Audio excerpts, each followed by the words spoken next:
Now let's talk about a cool kind of set that you probably haven't heard of, Myo-Rep Sets. Something I think a lot of people haven't heard of simply because I didn't hear about them for a long time.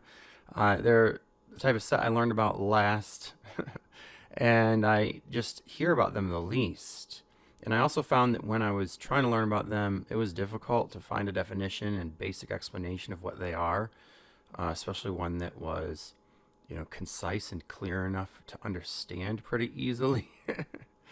But I think I can sum it up and define them very simply because they are pretty simple. They are like a drop set where you try to get in more reps after the set is already complete. Try to keep going past failure. Except with Myo-Reps, you don't lower the weight.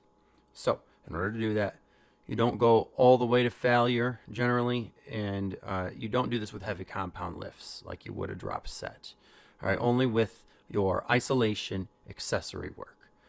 Myo-Reps are great for stubborn accessory muscles like calves, rear delts, traps, triceps, those muscles that are harder to build and need to be pounded really hard and with high reps and volume.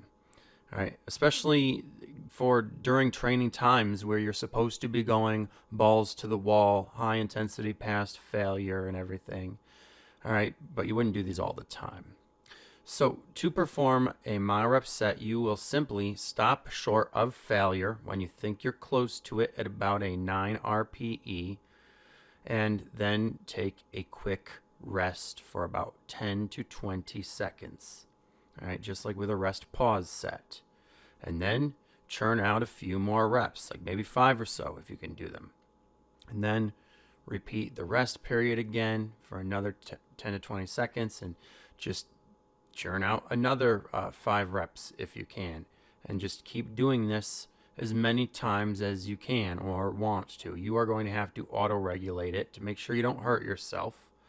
All right, as is the danger with training past failure. You are at risk of overtraining, so know your limits. But if you're the type of person who likes training at high intensity and going really hard and past failure, doing things like drop sets or holding an isometric at the end of your set, this is a next level tactic from that will help you to get in a lot more reps and thus can really help to damage your muscle and build it back stronger, because the reps that are being added here are being added at the most hypertrophic part of the set. All right, the end of your set where you are near failure is where the most hypertrophic work is being done.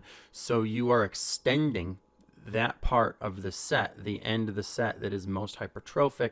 So theoretically speaking, this could be a very useful tactic for building muscle.